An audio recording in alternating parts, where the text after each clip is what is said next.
What's going on, guys? It is your boy, Matthew, aka the Eggman. Today, I'm joined by a very special guest, a good friend of mine, the one and only, Big Dan Bagley.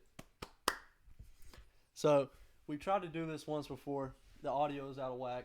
Fortunately, I have my cousin here, Nathan, the best sound guy probably in Boone County, and I think we're going to have a good show here. So, let's start off first. I'll quickly introduce you, right? Or what I think of you, and then you can try to correct me if I'm wrong. Big Dan is what I call the Forrest Gump of Madison, West Virginia. He's been around, he's seen it all. Minor league baseball player, Vietnam veteran, security guard for high-profile individuals, martial arts black belt, jiu-jitsu, karate, high school wrestler. What am I missing? I'm sure I'm missing a few things, right? Yeah, it's okay. Is that good enough? Does that Yeah. stroke your ego enough? There's no ego to it. I'm very humble about my accomplishments. Right. I very rarely talk about any of it. So I think I left out one of your biggest accomplishments, probably, being featured in Eggman music. Oh, yeah. Right? Did you ever think when you were younger that you'd be a part of rap music? I never thought it would ever see the light of day. Right. But it did, and I'm quite proud of it. And, Yeah, you should be. You guys are quite talented. Thank Very you. good writers. Yeah. Some of my lyrics probably aren't right up your alley, though, right? Some of No, the no, I sexual mean, and crude image or lyrics. No, I don't have any moral interpretude about any of this.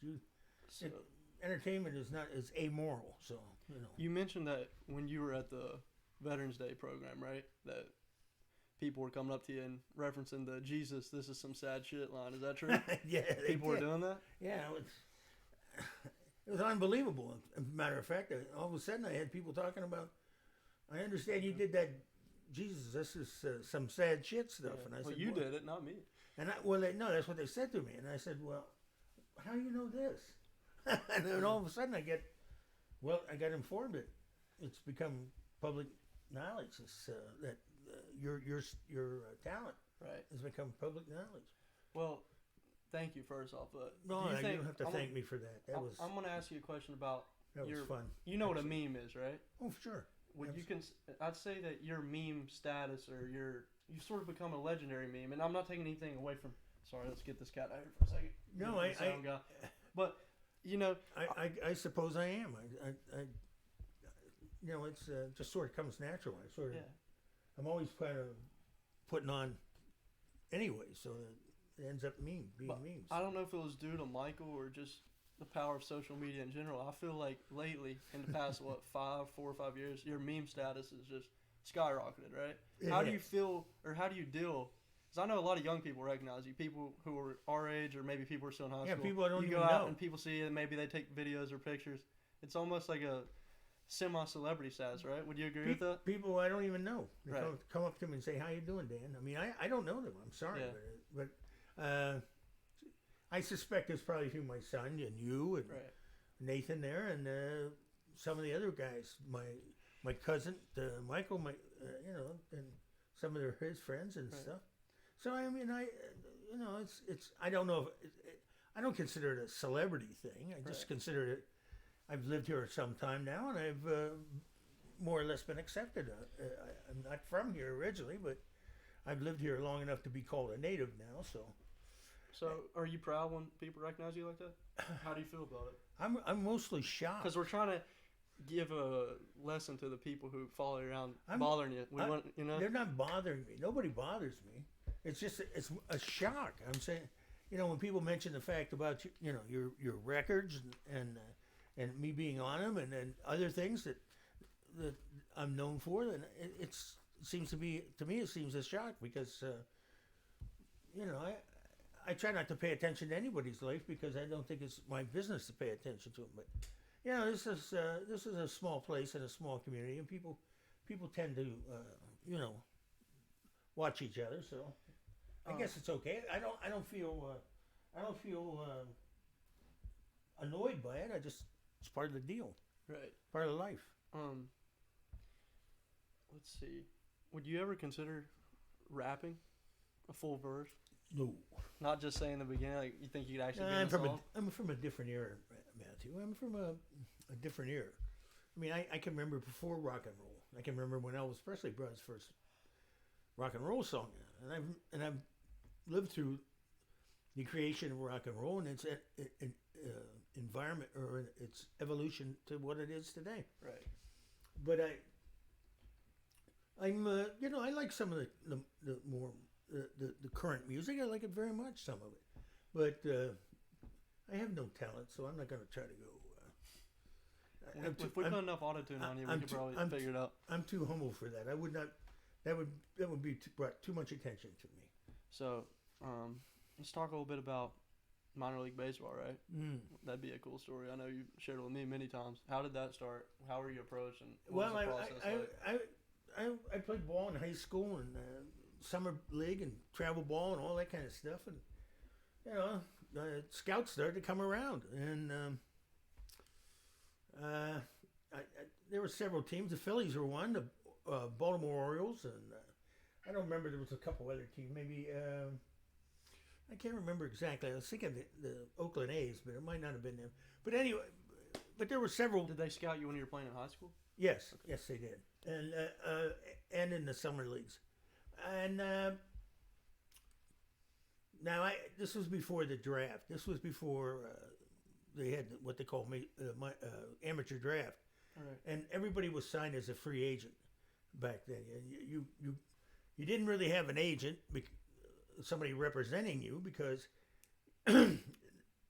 mostly if you weren't a high-priced, very talented ball player, you were offered a standard amount of money, which was a travel ticket and a chance to catch on the team, and right. That's what happened to me. I got signed for, I think it was like $1,200 or something like that, and I was they gave me a ticket to Florida, and I went to Jacksonville, and I was in the spring training of the Baltimore Orioles, and then I played one season of rookie league baseball. Now to show you how developmental that is, I'm not sure that there's one person on the team that I was on that ever got to the big leagues, and I don't think they did. So the chances of getting to the big leagues from where I was at was slim to none. And I realized pretty quickly that I wasn't big enough. I was fast enough. I had a decent enough glove. I was pretty good with my glove, and I was like a leadoff hitter, and I could steal some bases. But I was not gonna. It wasn't gonna happen. I was not gonna make it. I knew this playing the whole first season, and the organization, they realized it too. And by the end of the first year, they were pretty much finished with me. I didn't hit enough. If I'd hit 340 or 350, they probably would have brought me back, but I didn't. So, what's it like being hit by a pitch from a professional pitcher? It hurts. Feel good? No. Back in those days, you didn't have all the elbow pads and the forearm pads. You didn't have batting gloves, right? The helmet. Didn't have batting gloves. No batting gloves. Nope. Didn't have any of that. You didn't even have sliding pads like they have in there. That just reminded me of you getting hit by that pitch at Power Park. I think I was there. I don't know if I was working or not, but I was at the game. No, that didn't even hurt at all. Hardly. Were you looking down or what? Yeah, I wasn't paying any attention. The next thing you know, I look up and it's bang. It's right there. I mean, I got my hand on it, but you've caught a couple, right? Yeah. It must be like a magnet or something, But seems like you attracted foul balls there. I enjoy the game of baseball, and most of the time I pay attention, so I don't get hit. I got hit one time in the Tropicana Field by Alex Rodriguez. Hit one, and he hit a little post and ricocheted and caught me. And Dane Ord. A-Rod? Yeah, A-Rod hit me. Was he on steroids at the time? He was playing for Seattle. So that's probably before the roids. I don't know if he was. I don't think he. I never even knew. Probably just orange juice back then. And Dane Ord hit one, and a screamer and hit me, and the ball hit me right in the stomach, in the stands one time in Clearwater. Yeah. And that was many years ago. That was, that was 20. Should have faked an injury and got season tickets or something. Nah, that's the way to do it. I had season tickets a couple of times. To Clearwater? No, the Phillies. Oh, okay. Philadelphia. I was a close friend of a fellow by the name of Chris Wheeler, who happened to do play-by-play for the Philadelphia Phillies for many years, and we hang out in spring training and hang out sometimes in Philadelphia. He's a nice guy, really super nice. He's retired now, and I think he still works for the club, but not sure exactly what he does anymore because I'm no longer in touch with it. But back then he got me what they call a courtesy pass, and I didn't have to pay any money. I'd go to any of the home games. I went to I would go to the games. So now that we're talking about baseball, it seems like the perfect time to bring up one of your more iconic statements, if I were to say so myself. You yourself called this statement bigger than the Beatles. I may dispute that. Some others may dispute that. But let's talk about the infamous video of you saying none other than "batter up." Can you explain what that video meant to you? What inspired you to say that? It just came off the top of my head, Matthew. I mean, I don't know. Everybody was kind of shuffling their feet and doing up, and I just said, "Batter up." Yeah. We have it. Maybe we can find out how to put it on here. Is it on there? Did somebody catch that? Yeah, I have it saved, but we could probably add it to the video so everyone at home knows what we're talking about. But I'd say it's one of the more important things you said. Would you consider that to be one of the most important things said of the last decade? No. No? Well, it's bigger than the Beatles. It's pretty big, right? No. What's that? Get out. We got a cat intermission. Hold up. You guys got to stop messing with the video, okay? She's trying to get to me. I know. Any other time they wouldn't bother us until we got the camera rolling. You know, those cats they're sweet on me, though. But no, I think that was a big statement, right? Yeah. Batter up. I mean, it could mean anything, you know? Sure, absolutely. It could be applicable. In fact, it did mean anything. A lot of it had nothing to do with baseball. Right. It was just comedic timing. Perfect comedic timing. Meme. Yeah. It might be one of your first memes that I got to see. No. One that I got to see, maybe. I've been memeing all my life, more or less. So... You might be the biggest meme in Madison. I think that's fair. I don't know about that. But people your age usually aren't up to date with memes. It's kind of crazy to think of some of the stuff you've done and said. It's like you have a natural understanding. And if you're a bit younger and involved in the social media, you might be the next PewDiePie or something like that. You know? You do know, Matthew, that if you don't laugh about things in life, you'll fucking go totally insane. Right. Sometimes even if you laugh, right? Yeah. Well, no, not normally. But I mean, I'm telling you, Joker?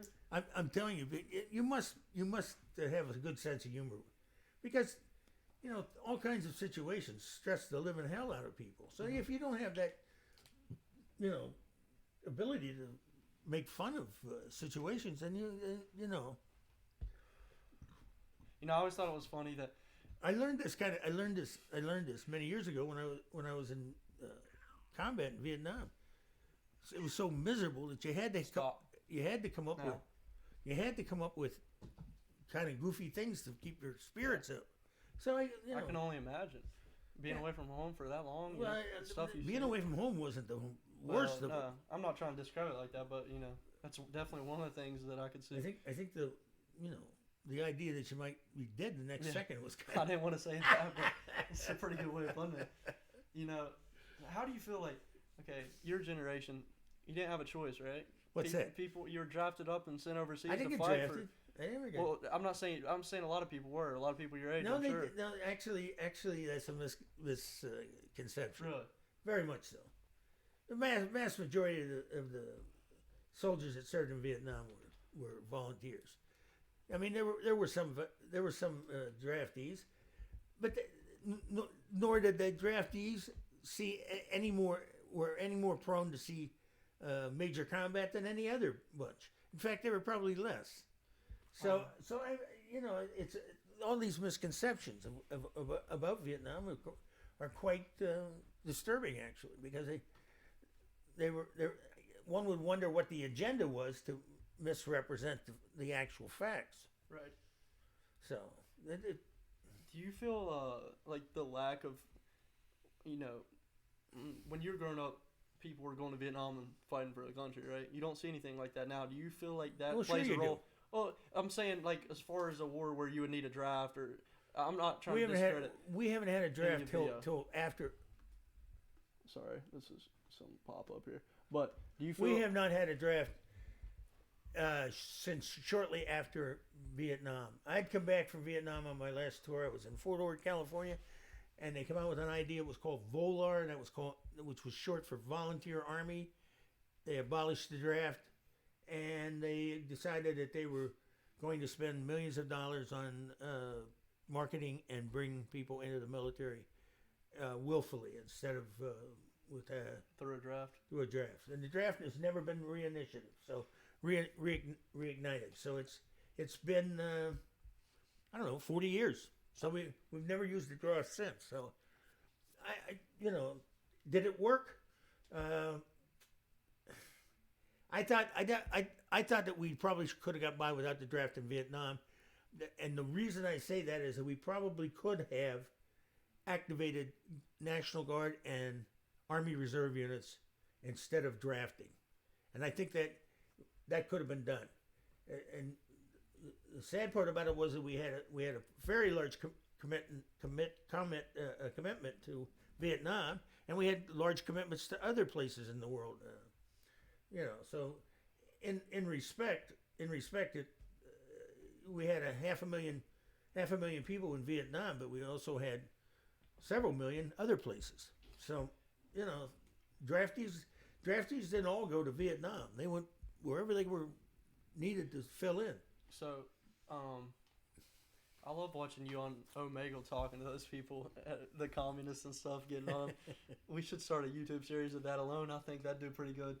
You know what I mean? Just you arguing with these idiots on Omegle. Yeah. Because they seem to get pretty offended. They're not used to seeing somebody of your age probably on there going at him. Well, I think you made that one guy shit his pants last time you were on there. Yeah, the boy, they're children. They don't have their facts down. They don't do their homework, and they don't figure out. I understand the frustration of the black community about the Black Lives Matter, but last year alone there was only 9 black people unarmed that were shot by the police, and there were many more white people shot unarmed by the police. And the fact of the matter is that we gotta stay away from sensitive talk. That's the only reason I'm laughing. We can't go into politically incorrect stuff. This is a PG-13 channel. These are actual facts. I know they are. No, I'm just laughing because I know we're gonna get into a heated debate. And I'd like to keep it lighthearted here. Okay, then let's not go there. So let's segue into a more positive. Question. Okay, but that's kind of the way the whole country is. They're always segueing away from the actual situation and the problems. I'm Gen Z, man. I'm all about comfort and having fun. I don't want to know the hard stuff and the truth. So let's segue in and talk about what? Just get closer to the mic. Let's talk about you being a security guard or a bodyguard, right? Was there I anybody? I did a lot of things. I did some advising to national police. I did advising to national armies. I did what they call executive protection. I did asset protection. I did overseas contracts. I did a lot of stuff. After I retired from the military, I pretty much stayed busy. I actually made a lot of money after I retired. I didn't make a dime in the military. Military doesn't pay much, but I made a lot of money outside of the military because I had this sort of unique skill that I had obtained while I was in the military, and it was all by accident. I mean, really. My initial thought process is that I had pretty much failed miserably at pro baseball in college. I was going to college, and I went on a Christmas break in 1966, and over the Christmas holiday, I said, well, shit's getting bad in Vietnam, and my father, my uncles, and everybody that I knew in my family had served in World War II, and I thought to myself, I need to step up. But even then, I was thinking to myself, I'm not too sure I want to actually get out there and kill people. So I thought, well, I'll go into the military and I'll be a medic. I didn't say I'd be a conscientious objector because I knew I could, if I had to, I would blaze away at people. So initially, I went into the military, into the U.S. Army, and I went through medical training. I was what they call a 91B, combat medic. And then, I'd been an athlete. I'd done a lot of stuff, and wrestling and football and all that. So I was in pretty fit shape. So fellow came by and when we were finishing my AIT, which is Advanced Individual Training, and he started talking about being a paratrooper. And I didn't know very much about it. I didn't really know any of their history. And I thought, well, geez, that sounds like a really fun thing to do. Boy, if I'd have known what I know now. So I signed up, and after I finished my Advanced Individual Training, I went to Fort Benning, and I ended up going through parachute school at Fort Benning. And in the third week of training, we did our jumps. I think we had to do 5 jumps. I believe that was what it was back in the day. And we had to do 5 jumps in order to become airborne qualified. And I immediately, after I became airborne qualified, almost everybody out of my class of paratroopers went to Vietnam, straight out of airborne school. And I think it was because they started at A, and the first A and B, most of those guys didn't go. Everybody after A and B pretty much went to Vietnam. There were people crying. I mean, they were really, I'm not going. And I found out I was going to the 82nd Airborne, very famous airborne unit, and they were a good unit. And I went to Fort Bragg, and I was a. You like jumping out of planes? Not too much. Scary. Well, of course it's scary. What's the first time like? First time jumping out of a plane? You're petrified. Yeah, you're petrified. Petrified. Oh, sorry. It's there's nothing pleasant about it. When you were a bodyguard, were you ever working for any like high profile or any interesting? No, I did a lot of corporate people, and I did any celebrities or athletes or anything. I was with what's her name? This Osmond girl. What's her name? Madonna. No, Marie Osmond. Oh. She went on a tour, and I was one of the security guys. Well, did she treat you well? I had very little contact with her. You probably hit on her every time you saw her. No, I did not. I know you better than that. I did not. So what was the most fun? That's basically how I came down here. I got hired to come here by Eastern Coal, and I was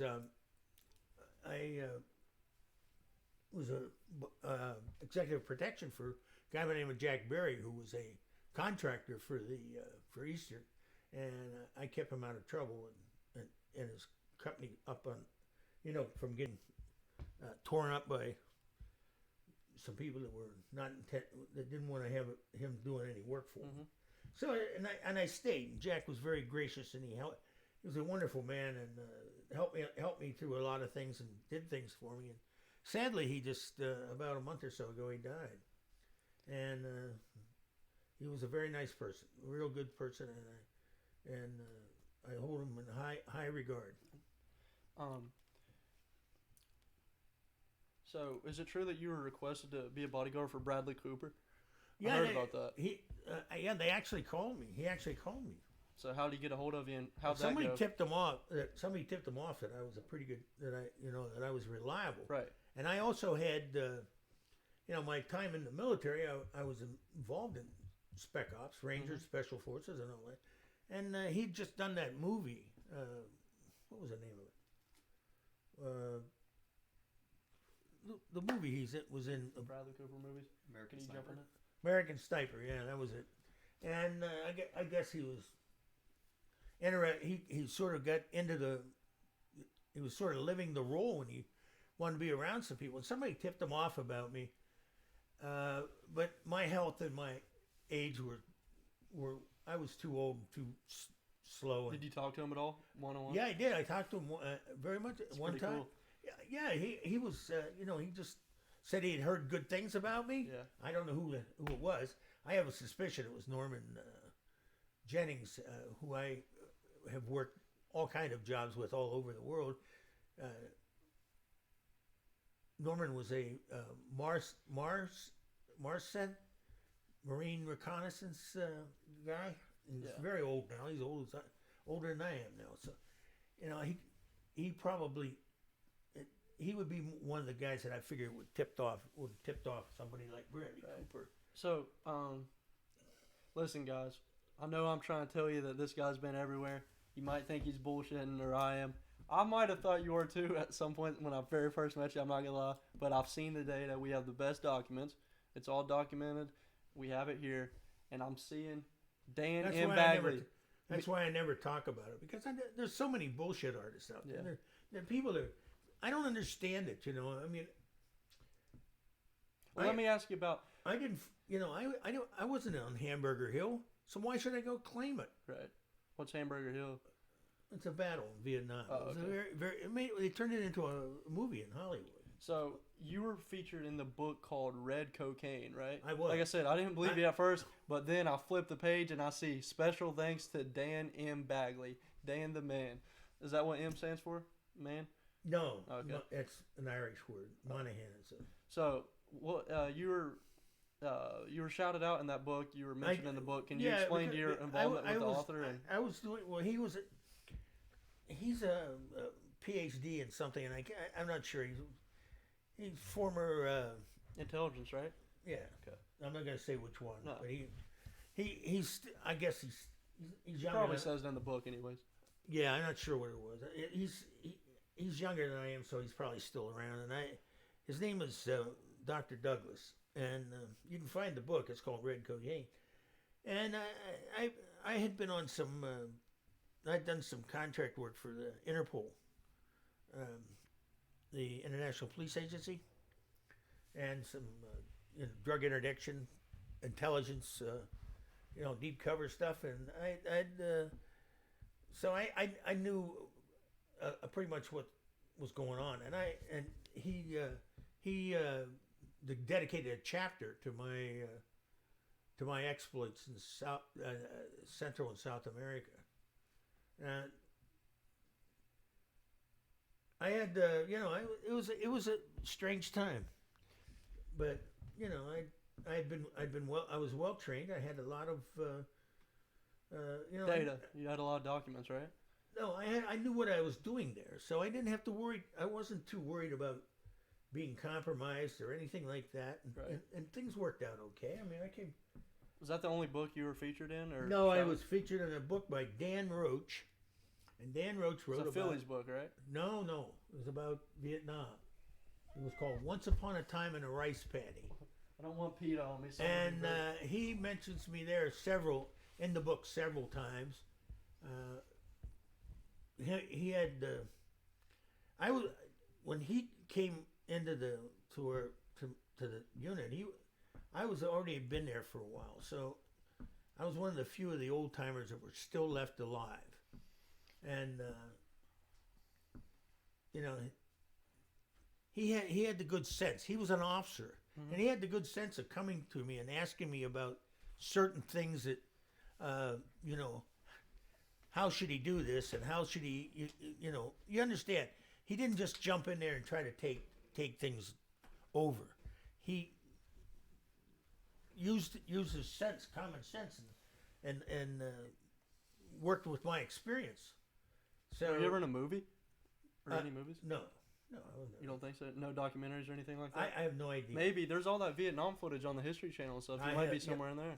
There were guys around that doing stuff. You may be watching TV one day and see yourself. It might happen. I don't know. Hope not.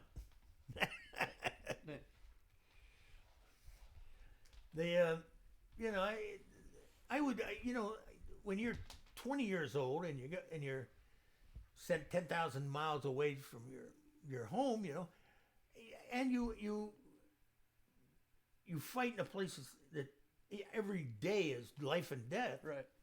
You grow up really quickly, and like I said, I got into this accidentally. If I'd have known what was going on, I wouldn't have volunteered for the paratroopers, because the minute I started volunteering for the paratroopers, I knew I was destined to be sent to Vietnam. Destined. So when I came back, I'd done pretty well. I got slightly wounded at about month 7, my first tour, and I can't exactly remember where I think it was. How many times have you been shot? I've been wounded 3 times. With bullets? Shrapnel and bullets. You crashed a helicopter. Or you're in a helicopter crash. Yeah, I didn't crash. It's not fun, right? I didn't crash it. I rode it in. That's No, crazy. it was no fun. I was scared to death. And and you could, you can say whatever you want to say. I think I'm lucky to be alive. So, But anyways, what transpired here is I got very good at what I was doing, right. and I decided that I was going to go and go into special forces. So when I came back from Vietnam, my first tour, I went to the SFQ course, and I went to the medical course and got qualified as a special forces guy. One of the chief instructors in there, Master Sergeant Hughes, was on his way to Vietnam, and he asked me if I wanted to go with him, and I said, "Well, hell yeah, I'll go with you." So off we went. Off I went with him, and he took over the hospital in where were we at? Da Nang. And he had it was the Mike Force or the Special Forces Hospital Right. had all the indigenous people that were working for us would go into that. And I went to a team. I was a junior medic on an A team. Right. This was in 1969, and I ended up being in the I Corps Mike Force. Major Tap Scott was their commander, and I can't remember. My team sergeant was Ed Pecoraro, a very nice gentleman, a famous guy. I might add, is no longer Right. alive. He's dead now, Rest in sadly. peace. And I was a young kid and young guy, and you know they used me accordingly. They set me up on point all the time, so Let me ask you I something. learned very quickly. We have a couple guys calling in with some questions. We posted this online, and we're allowing people to call in and be a part of this. So right now we have Josh Joshinson. He's from Kansas City, Missouri. Can you hear me, Josh? Speaker. Hey, man. How's it going? It's going well. Can you hear him, Dan? Yes. All right, we got you up to the mic here. You got a question for Big Dan? I do. Big Dan, my first question for you is when you started your baseball career, did you ever have aspirations of going to the big leagues? I did. My second question for you is where do you get your ideas from, just on a day-to-day basis? Thank you, Josh. We'll have that in the video. My day-to-day what? Basis. Where do you get your thoughts on the things you think about every day? Why do you think of those things? But first, answer the baseball question first. Before I realized that I was limited in my talent, of course I thought I could go to the big leagues. But Every kid thinks they can go to the big that's leagues. right. Every kid that goes down there thinks they can. The minute you step into the sun, you think you think yourself you're gonna be a major league baseball player. And I looked around and I could see it wasn't going to happen. But I loved the game so much that I kept playing, and I did okay. I started out very slow. I had a lot of trouble getting. My strength wasn't as good as it should have been. As the season went on, I got better, but not good enough. Right. Okay, so that's the part about my major league or my pro baseball career. Of course, I wanted to play big league ball. I mean, there was nothing I could think of it was better. Right. So to answer his second question, you have a very unique way with words, and I think I that's do? what he's getting at, right? Your thoughts seem to be unique to you only. Not everybody can get inside the head of the stub himself, Big Dan, the man. Can you explain to us, like Michael or Josh called in and asked, where your thoughts every day? What do you think influences the way you think? It's just through life's experience. I mean, you continually every day's a learning experience. Right. I mean, You think you learn every day still? Do you feel like that? Yes, I'm Good. currently going to college, and I learn something every day out of it. I'm just waiting on the graduation party. It's very It's soon. gonna be crazy. It's very soon. I got 2 courses left. Are you gonna have a cap and gown and everything? No, All right. So I'm going to have nothing. we've got another question coming in here. This is from Richard Richardson. He is from Belmont, Kentucky. Richard, can you hear me? I don't know where that is. My father was Richard. Please call me Howie. All right. What's going on, Howie? Can you hear me? Yeah, I believe I can. You're on air. You got a question for Big Dan? Yes. Go ahead. Yes, I do, Dan. I'm a big fan. Been following you many years. My question pertains to your time in the Vietnam War. Would you say that the soldiers you served with were subject to the vices that were present there, such as the drug use and the prostitution? Would you say that was a big problem when you were serving? No, it was not. No, everybody kept their shit together. In the units I were in, my first tour in Vietnam, there were guys that were smoking pot, and but it wasn't out of hand, and nobody said one way or another about it. Basically, if you kept your cool, you could smoke a doobie and be okay with it. But if you weren't standing tall and being ready, then you got in somebody's crosshairs and they straightened you out, and because you had to watch over your buddies to make sure they came back. Okay, so that was the point, and you just didn't want to let anybody down. Now the rest of the time, I was in a special forces unit, and I never saw anybody do anything there, any kind of illicit drugs. And when I was in the Rangers, no way. Those guys were just too hardcore to be involved in drugs. You said the other thing about the prostitution. My first tour in Vietnam, I never saw anything like that. Not once. No Asian massage parlors or rubbing tires or anything like that? No, not where I was at. If they were brave enough Was there rub maps back then? Like a physical version? Yeah, sure. I mean, but I was way out in the middle of nowhere. I was in the jungle, out in the rice paddies.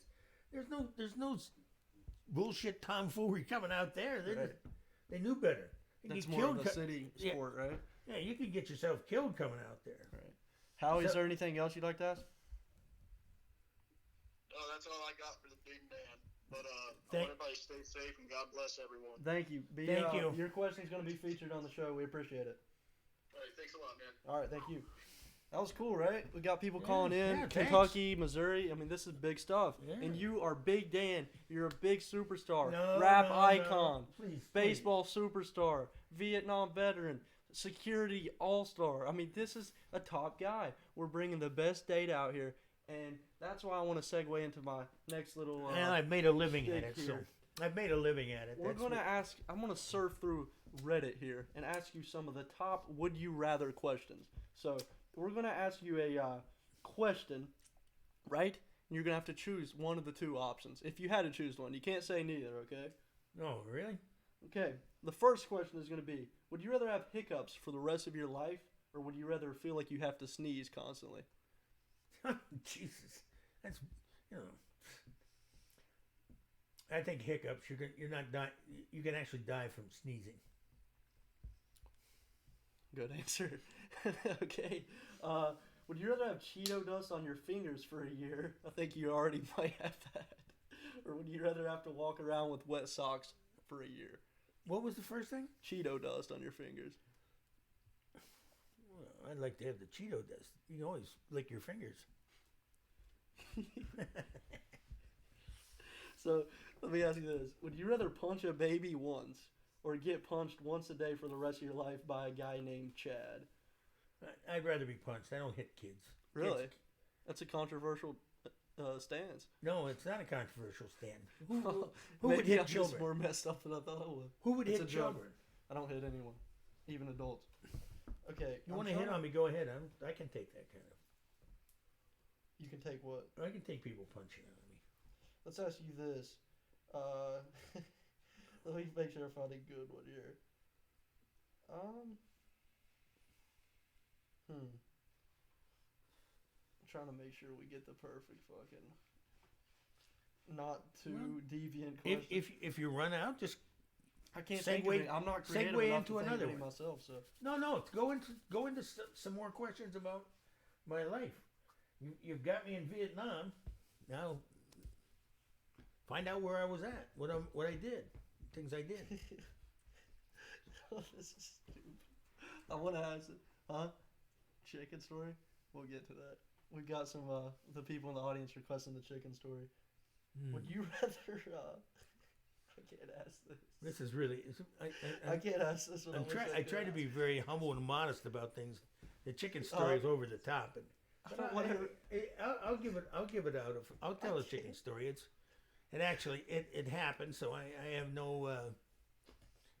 I think there's several people that know about it. So yeah, go ahead and tell the chicken story while I'm finding the perfect question. I was in my last tour in Vietnam. I was with P Company 75th Rangers, and we were involved in the Operation Lansan 719, where the Vietnamese military crossed over into Laos and tried to sever the Ho Chi Minh Trail, and rather unfortunately did not make it. They failed and ended up being in got in hot water. And I was on a five-man recon out on the Laotian border, sort of flanking their movement, making sure that there was no movement to pinch in on their flanks and stuff. So where does the chicken play into all of this? Well, I'm getting to it. So I went. I was up on top of this hill, and I knew that my radio, my PRC, would not reach if I took it down into the valley. So I left two guys at the top, and three of us went down, and we had a little squad radio that would go sort of line of sight, and it went up the hill, and I could talk to the people that were sitting on the PRC, and they would give our status if anybody was wanting to know what we were doing, or if we were still alive out there. You usually had sit reps. You had sit reps every hour, but you didn't answer. But what you would do is they would click you twice, and then you would click them back once, which means that you were okay. So you weren't talking, but there was, they were knowing, they knew you were okay. If you had to get them, then you did talk to them, okay, in case you got contact or something. So I'm down in there, and I'm looking around, and I'm looking for possible signs of any enemy activity, and there's a little bit of signs. I find a nice little trail, and I'm walking, and all of a sudden I see there's a damn chicken, and this chicken is tied. It's got like baling twine around its leg, and it's anchored to the ground. Right. So I'm thinking to myself, well, somebody's come back to get that chicken. That chicken didn't strap himself down. So I tell the other two guys, I said, listen, you go on up the hill. Now this is my patrol. I was leading the patrol. I was a staff sergeant by then, and I was a Ranger qualified. I was Ranger qualified, so I was top of the top of the dog shit by then, So, right. Top of the dog shit. So I figured that I'd stay on this guy or stay on this chicken and wait for the guy to come back. Right. Well, I'm there one day, and I almost got up, and I almost, fuck it, I'm going back up the hill. And then I stayed through the day, and then I thought, man, I don't want to go in. I don't want to go up on these guys at night, right? Because they might shoot me, my own people. Even if I'm talking to them, they might. People got killed in a lot less different severe situation. So I stayed the night out there.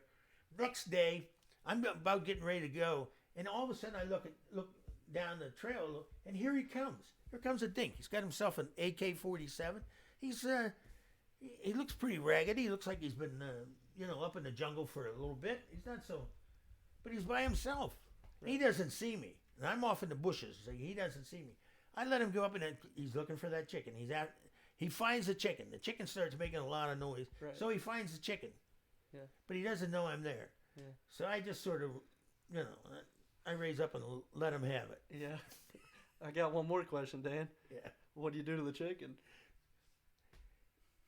So I'm usually it's more straightforward. I wait a little bit. To see if he's going to be moving, and then I say, well, he's not moving. So I go down there and I collect up his weapon, and he has some papers or stuff. I don't know what else he had. I think he had a picture of his family or some sort of shit. That's sad. And I get ready to go. I'm going back up the hill. I'm getting radio calls on my on the little squad radio because the guys hear the shooting and they're wondering what the fuck I've done and they're wondering if they should come get me or what. Right. So I just told them I'd be on my way here shortly. Yeah. Don't shoot me coming in. So I start to walk away, and that chicken is giving still going. He's giving me hell, man. I mean, you know. Is that what sounded chicken? No, I don't remember. Really? What kind of fucking chickens they have in Vietnam? Yeah, he was a pretty scrawny looking chicken, that's for sure. And it's sort of like he's telling me to go fuck myself. Right. I thought that's what I was telling him. Yeah. So let me guess. You shot the motherfucker? I shot at him 3, 4, 5 times. How long was it that you were waiting on him to come back for the chicken? 3 Huh? days? 3 days you laid there waiting on that guy to come back? About 2.5. Jeez. I know. I had to crawl over to, piss and crawl away to take a shit. No, Right. that's what I knew. If I just. So I once I got committed, I had to stay with it. Right. I knew that somebody was there because the chicken was tied. Yeah. So we have actually another person calling in. This is Doug Dimmadale. Is that his name? Doug Dimsdale from the Dimsdale Dimmadome. Is that right? Doug, can you hear me? Yes, sir. You're on the air now with Big Dan. You got a question for him? Hey, can Big Dan hear me? Can you hear him, Dan? Yeah. Oh, wonderful. First off, Big Dan, big fan, probably your biggest fan, bigger than Matthew. So as we all know, you're very savvy with the ladies. I am? We've got to know what's your secret to maintaining your natural smell, Dan. Natural It's the smell? ladies of every race, we've got to know. Did I hear that correctly? His natural smell? Yeah, how does he maintain that? All right, thank you, Doug. Your answer to your question will be showering. featured in the video. Never showering. I don't know. I have no. That's something I have never thought about ever. I'm sorry, but I don't really have an answer for you. Never given it a thought. What? He said, "Have you ever given it the thought? How do you keep Never. your smell so attractive?" Never. Or even scrape the tank just to check out things. No. A little bit of a how's your father? No. Anything else you'd like to ask, Doug, or you want to add on to that question at all? I think that's all I can really come up with. Well, I appreciate your. It's a thought, that's for sure. Oh yeah, great. Probably the biggest highlight of my life right here. Do you hear that? Yeah, I heard it. Wow. That is really good stuff. It sounds like a meme to me. I don't think so. I think he's being serious. Okay. Thank you, Doug. Oh yeah, you got it. All right, take care. Yeah, that's a crazy question, right? Where the fuck are these people coming? Who's letting these guys call in? That's what I want to know. Who's letting these guys call in asking stuff like that? You know? Which reminds me, let me ask you, would you rather have a 2-inch dick? Now, this is going to hit home for me as a proud owner of a 2-inch dick. Would you rather have a 2-inch dick or a 20-inch dick? Oh, my God. It's a tough one, right? 20 inches would be hard to hold, hard to handle. Wrap it in a fucking ace bandage. It'll Yeah. line my leg here. I guess I'd rather have the 20-incher, but because I'm You wouldn't ever have to buy a belt again. no. Basically, I wouldn't be pissing on myself. I mean, I'd be out there long enough where I would be pissing on my fucking underwear or something. Do you do that a lot now? I've done it more now in my older age than I have. Mainly because I can't see anymore. So Yeah, we'll go with that. That sounds like a nice thing. Yeah. Since I got my balls shut up. No, I'm just kidding. I never. A wise man once told me, asked me, would you rather lose an inch off your height or an inch off your penis? I looked at the man and said, if I lost an inch off my penis, I want to have a penis. Yeah, well, that's true. Yeah, it is, right? Yeah, well, you're looking at somebody that's lost inches off my height too. I've So lost you both is for you. So you looked at the guy and said both, please. Yeah. That's a good way for me to ask You guys are all taller than I am, and Right. I used to be. It's my proudest accomplishment, being taller than you. My son's taller than me, so. Yeah, he's pretty tall. Do you you're deemed a stub, right? You and your son both. Well, But that it's was more of a somebody- term of endearment. I think a yeah, lot of that- people would that's look right. at it as an insult, but it truly turns around as a term of endearment. No, I don't think. I don't think you guys would be as world renowned as you are without your stubbiness. So how do you feel? My son and I are built similar. Right. We're kind of a little wide and a little short. How do you feel your stubbiness and being a stub has played into your success and your life experiences? You think it's had a factor or played a role? I say maybe, but I don't use that as any excuse one way or another. Yeah. I mean, I was born with what I was born with. I didn't succeed as a professional baseball player because I was only 5'6", 5'7", or something like that, 5'7", and but I succeeded as. You think you would have went to the MLB if you were 5'8"? No. Okay. I didn't have that kind of talent. Right. I succeeded as a as a soldier. I mean, I did much. And that's Probably definitely more way- virtuous than a baseball player. Probably, Anyways, so. probably way beyond what I should have done. Mhm. I mean, after Vietnam, I served in special forces for some years, and then I was commissioned as an officer, and ended up running a special forces detachment, and then I was a special forces company commander for a while, and that's pretty prestigious stuff if you're a spec ops guy like I am. I ended up coming from a private all the way up to a commissioned officer, making decisions that affected hundreds of people. So, that was it was a rough and rocky path and traveling, but I learned my lessons. I learned from failure. I learned from making mistakes, and and after a while I made less and less and less. So it ended up a pretty good ride. Right. And most people don't enjoy the military, but I did, and I have some sort of pride. I have pride in what I accomplished. Not so much in my combat time. I mean, that was rewarding. Yes, scary more than rewarding, but the very fact that I went through, the toughest training that the U.S. military has. I mean, before the SEALs were SEALs, we had U.S. Army Rangers and U.S. Army Special Forces. So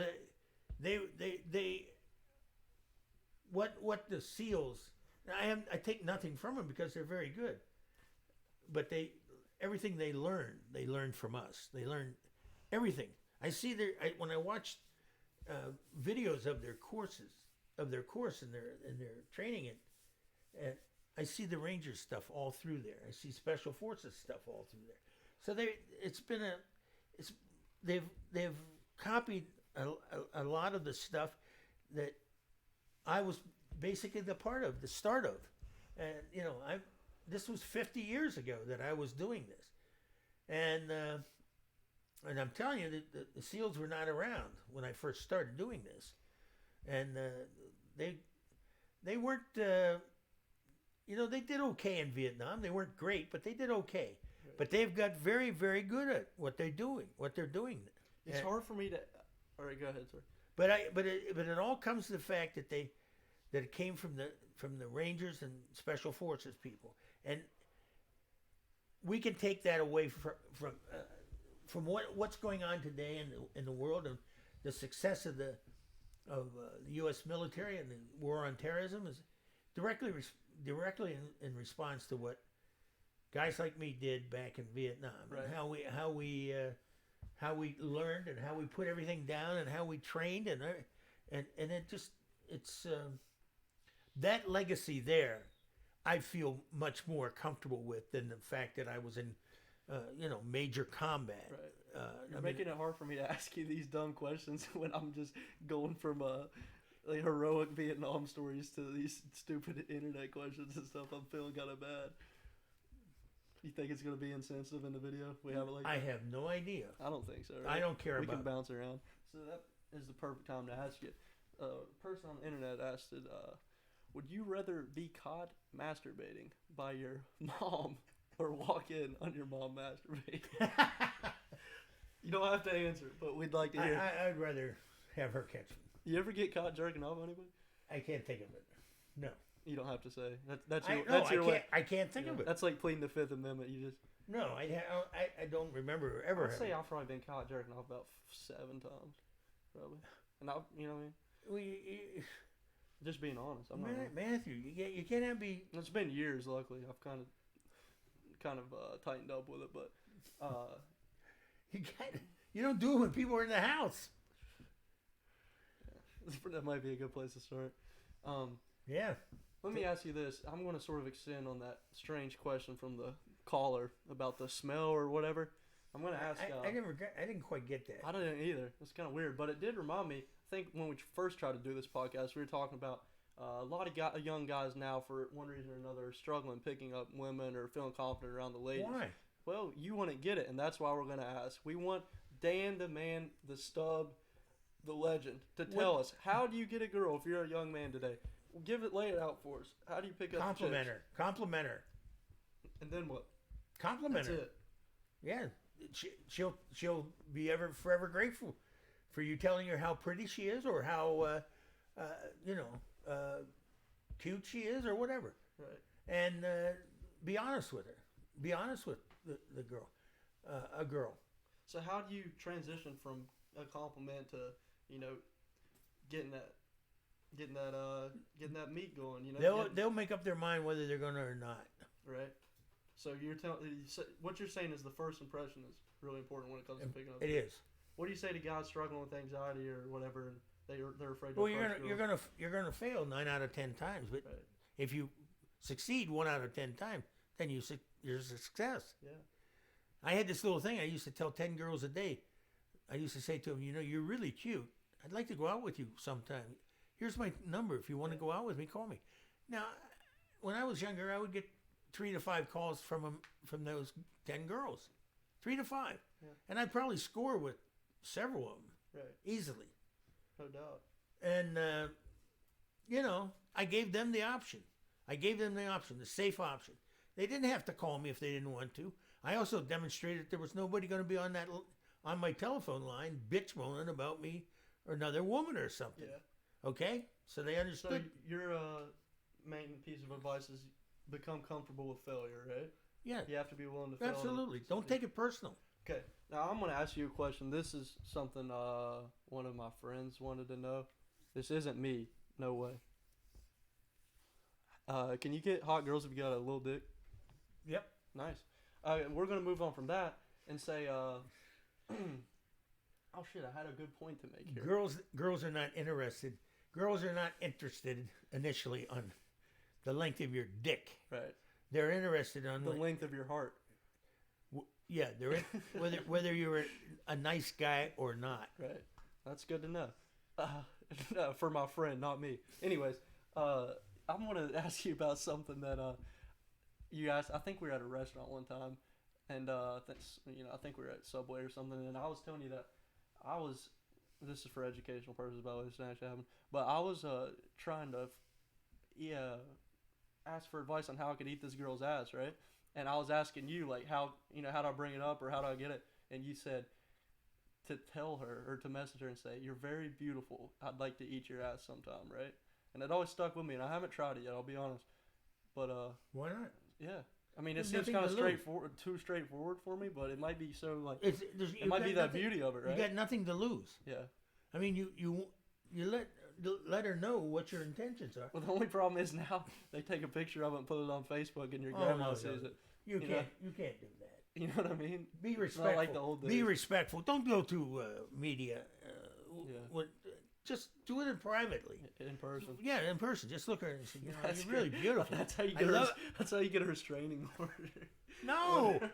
No, you do people not. You just met if you could eat their ass. I'm not going to say anything, but I have no restraining orders against me, but I within a reasonable time here have said exactly those words. Yeah, I can believe it. I've probably heard it a time or two, unfortunately. You have one. I have told a few women, you have a wonderful backside.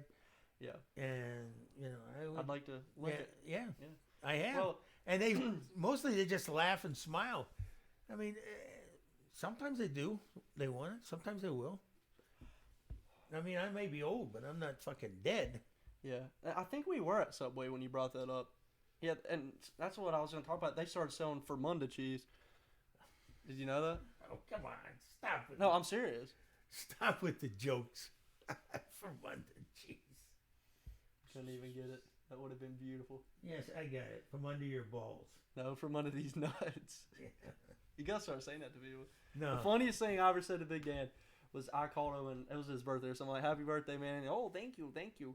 And then I was like, yo, you know, we need to get the boys out and go out to eat tomorrow. You know, maybe Wendy's or something. He's like, oh, yeah, that's cool. I'm like, you like Wendy's? He's like, yeah. And I was like, well, you'll like it when these nuts smack you in the head. And I just heard him on the phone going, just like that. Just like that. That's probably the funniest thing I've ever said in my entire life. That's a great meme, buddy. It's a good meme. But, yeah, I appreciate all the stuff, the dumb stuff that we've been able to say to each other. I think it's made me a better guy in a way. Probably Well, worse in other ways. But Well, I appreciate being a parent to my son Daniel. he's a good and, kid. He and is. and We love him. and a good uncle to my nephew Michael, and I am very proud of every one of you guys because you're all going to college. Am I? Oh, yeah, I got a BDU. Baby Dick University. Now, come on, you were going to college. You're probably going back. If you might be the only one that's not going to college, but everybody else is I'm going. the stupid one. No, you're not. But I'm just, hoping I'm so dumb that I can just make money doing shit like this, and I won't you're have not to going to make. ever realize. You're not stupid. So don't even go there. Thanks, man. And I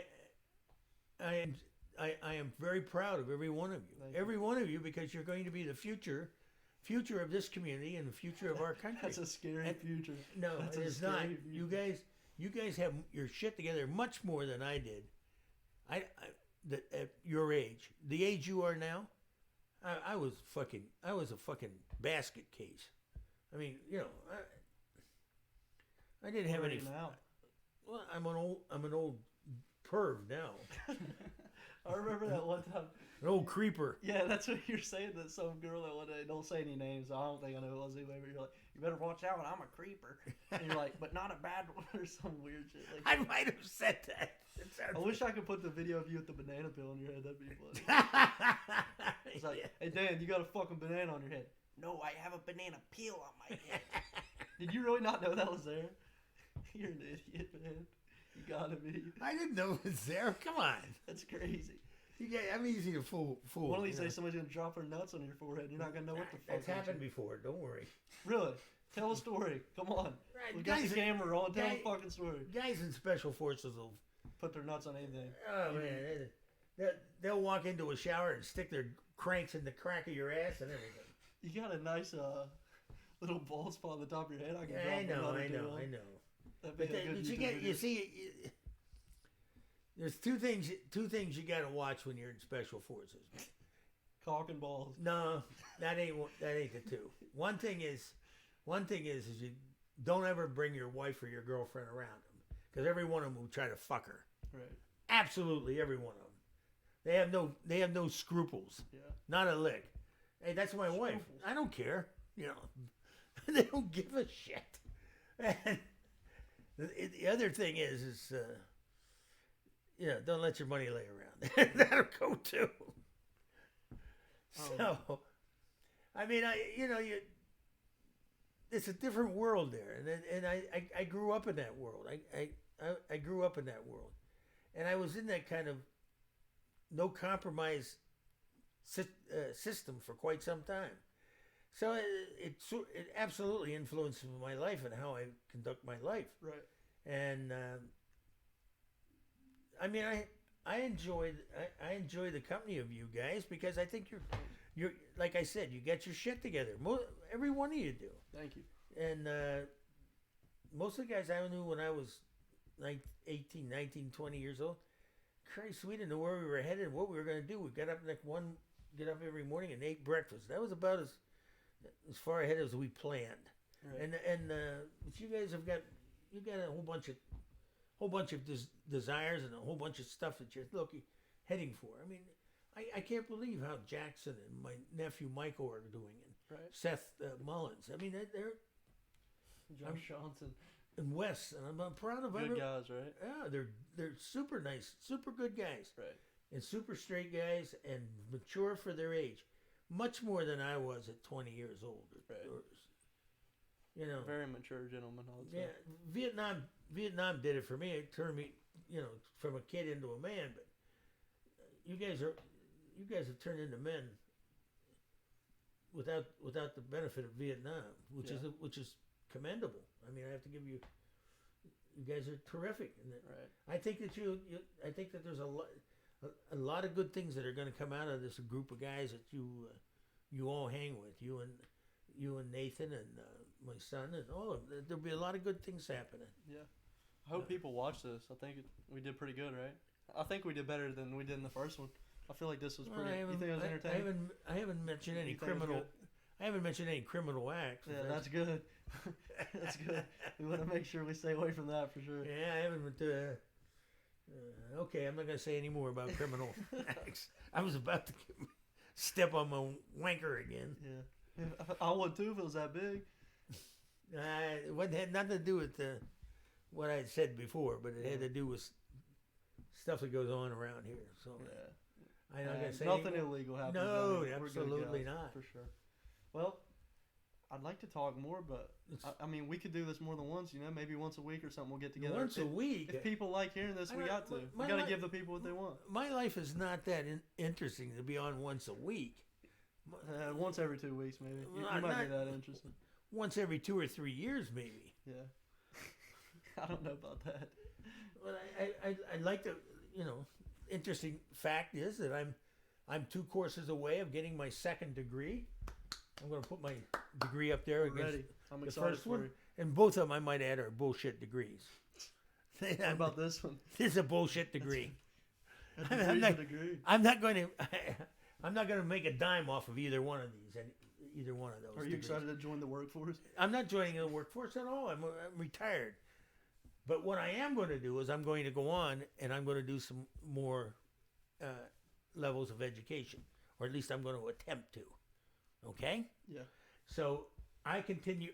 I think that I'm going to spend the rest of my life putting little fucking accomplishments up on my wall here, like master's, PhD, and that sort of stuff. Tallest guy in Boone County. Tallest guy in Boone County. No. We But- could buy you one of those things. I've seen them. They sell them on Amazon. It goes on the door, and you put it around your head, and you hang from the door frame on your head, and you can grow like an inch a week. So you could be like 7 foot tall in a couple years. If you want me to get you one for Christmas. Are you? He's serious, isn't he? Yeah, I'm serious. I think he's trying to convince you to hang yourself. No, it goes on your head. It's safe. No. It's FDA approved. No. It's even better than the vaccine. That was No. put No. in No. a week. No. I'm not. Is there anything we said in the first one that was funny that we didn't bring up? You remember? What's something? I know we're kind of getting the professionalism's going down the drain as we My speak, son probably has some funny things about me. He's been around me 18 years, and there's been some stuff that has doubled him over. So I guess Well, we've been going for an hour. That's good. It would my memory's been. Short and sweet. I don't know if you know this, Matthew, but I had a stroke one time, one time, and a lot of shit I forget.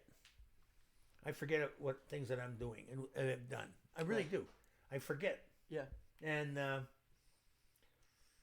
live with it. I'm not happy about it, but I live with it. And I try to keep a positive attitude with everybody and a positive plus with around, especially around you guys, because Right. I want to see you all fucking succeed. Thank you.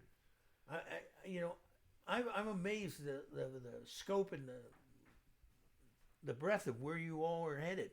I mean, where Seth is going and where Wes and Michael Jackson. Michael and Jackson and little guy Colin. Collins. I mean, look at these guys. You're in school. Yeah. And it's amazing. This is I'm sure that I don't know if you all are. I'm not really aware of the history around here, but I know that it's very, very few people that end up getting higher education here. Right. And you guys are all involved in it. Mm-hmm. and that's the key to it, Matthew. You know that is it. No Yeah. matter if you get to be a millionaire doing podcasts or whatever you're I doing. could be the next PewDiePie. You like him, don't you? You could, sure, yeah. Why not? Are you a fan of his? Of course, I'm a fan of him. He's a smart guy, and I would think that you always got that degree to fall back on, and no matter what, my son talks about being famous, but he's before he becomes famous, he's going to get his education. Right. And I'm not joking about that. And I'm counting on you guys to straighten his little pecker head out, his little peckerwood. I need out. to straighten out myself before I can help No, anyone he else. needs But I'm trying. he needs to start getting a sense of urgency and putting his and opening the books and opening whatever has to be done to get himself pointed in the right direction. Right. Well, I worked very hard. I got 8 years of education paid for. That all he's got to do is show up to college. Right. He gets his college paid for, and he gets 8 years of it. right. Well, He can't fail. I think all of you guys would love to have 8 years of education. Would you not? yeah. Free. Definitely. He's getting it free. Well, listen, I enjoyed this. We Yeah, meme, me too. We meme and we joke, but Me I'm proud. too. I'm proud to be your friend. I'm glad I know you. Me too, Matthew. I hope people see this because I think we did a good job. I think you did well. Thank you. more I than me, appreciate. I appreciate. Hopefully people enjoy this, and hopefully we'll do it again. Maybe You know what I maybe mean? we can be a factor in somebody's life. You Maybe never we're know. the next PewDiePie, right? You never know. Hopefully. Okay. Is there anything else you want to add? Ask No. me or No, all right. no, I'm fine. I'm Thanks. fine, Matthew. This was very, very enjoyable. Thank you. You're right. If we keep it out of the, Yeah. we're better off. Let's do it.